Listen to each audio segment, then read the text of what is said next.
Okay, let me just start this off this way. I have no qualms with what I believe is the actual intent of Black Lives Matter, which is to sort of convey the idea that Black lives are important, which they are, and should be treated to the same degree of sacredness that other lives are, for other races, that is. However, you know, I think Black Lives Matter at its core is very good for bringing that issue forward. You've had just these multiple occurrences where young African American males have been shot, killed, and murdered by officers and other types of individuals. And when they go ahead and kind of convey that idea that this is something we need to stop, something we need to do something about, something that shouldn't be going on anymore or really have gone on to begin with, that's a very good thing to do. And I applaud the members who stick to that ideology and also bring us back to the civil rights movement to an extent with having these protests that don't erupt in violence or chaos or any type of uh, advocation other than just civil disobedience. My just kind of disagreement with them, well, certain members of the branch, really comes from what I perceive as this bias against officers, I feel. And again, it's not all of them, and I don't even want to say it's the majority, but when you have a rally where you have members screaming, kill cops, it does so much more damage to the message of the group than helping them. And the people who chant this bizarre phrase that really is more coded in anger than anything else are doing themselves a disservice by perpetuating that type of dangerous rhetoric. Because you have people that will go out and kill cops because they think it's the right thing to do. That's really what most murderers do. They go out and they kill other people because they believe it's the right thing to do. Now, it's never the right thing to take someone else's life, but when you go and chant that out, you're advocating for it. Now, I feel compelled to sort of point to the fact that there are, again, a number of blacks who have been shot and killed and murdered. And all of these deaths, for the most part, have had to do with firearms, which is just a continued issue after what, 2 days ago. It really shouldn't be an issue anymore. It should just be, let's put some stricter terms on who gets a weapon and who doesn't, and let's limit what types of weapons they can get. But whatever, that's I'm gonna politicize this. So they are very just all of these deaths connected in being the result of someone being struck by a bullet. And what's most saddening to me is that when they sing kill cops, the thing most people are going to do to kill an officer is use a firearm and essentially recreate the same type of violence that led to the deaths of those black males. That's just the way it is. People are going to go with what they know.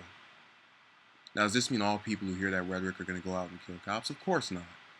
There are people such as myself who will hear that and sort of turn a blind eye to it, while at the same time being disturbed by the idea that cops have become so generalized now that we have individuals who wish for the entire, just all of law enforcement to be murdered, the protectors to be executed because of the actions of a few. Now, I have no problem with the group going out and advocating for blacks, as I mentioned earlier. More power to them. I don't like this rhetoric that they're using, or that some members are using, where they go and say, "Oh, kill all cops, murder officers." That's not doing anyone any good. That's not going to solve the issue of killings in the black community. It's not going to at all. And you have some commentators from Fox and all that talking about, oh, they don't say anything when blacks kill black. Whatever. That's nothing. This group was created primarily for the fact that there were murders of blacks by other races, and they felt those races or those individuals of those races did not care about that person's life to some extent because they were black. Now, I don't know the rationales of all black on black crime. I don't know the different ideas that went behind it. All I can say is that whatever the reason was for those murders, and they were murders, I'll credit Fox with that. They are not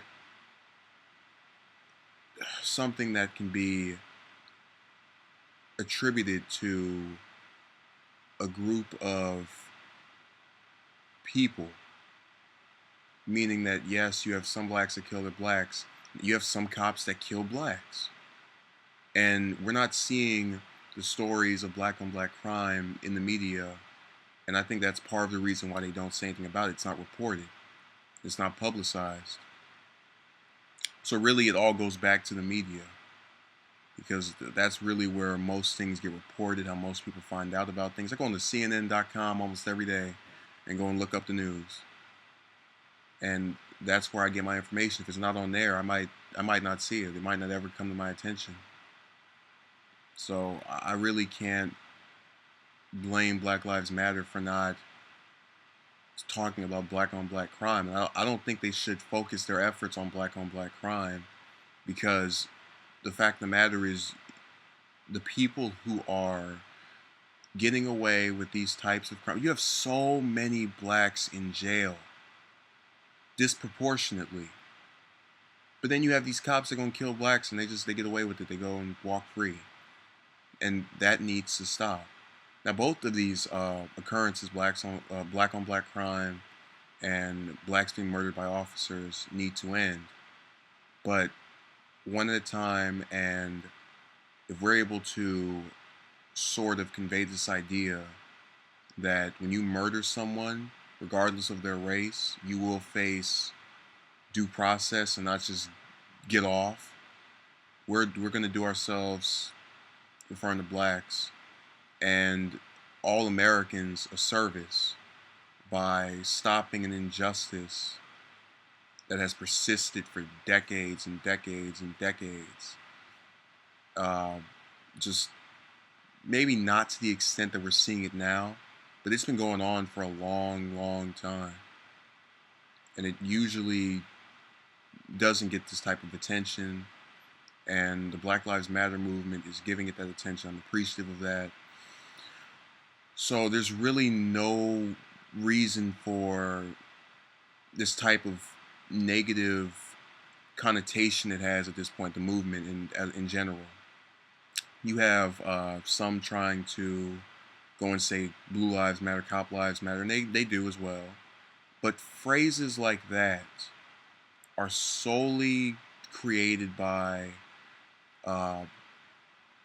individuals. We're not going to go and say conservatives or liberals or any of that. They're everywhere. They're part of the entire political spectrum, who will go and say that we are bizarre for feeling that the lives of people of color should be respected or treated the same way as others.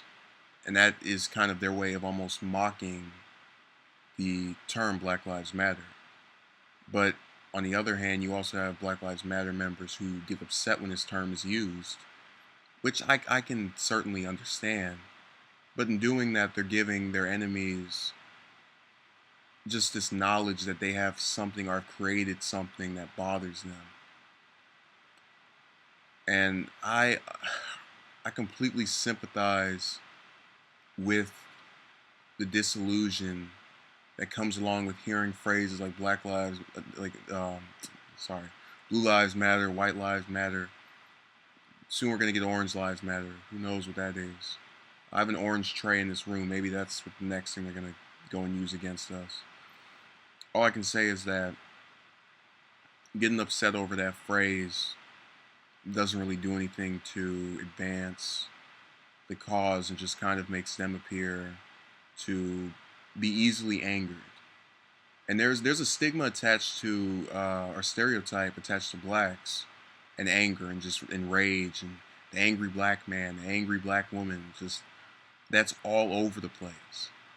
And it's never going to cease until people of my ethnicity, and particularly those affiliated with the Black Lives Matter movement, can sort of bite their tongue like that and not allow these types of things to completely warrant their response to the point of just losing their temper.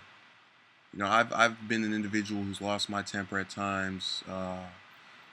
I hate fights, physical confrontations, but I've just felt a compulsion to get into them because I've just had injustices that I don't think have had to do with my race, but certainly have irritated me to the point where I would be, or I can understand I would be seen as a stereotypical angry black man.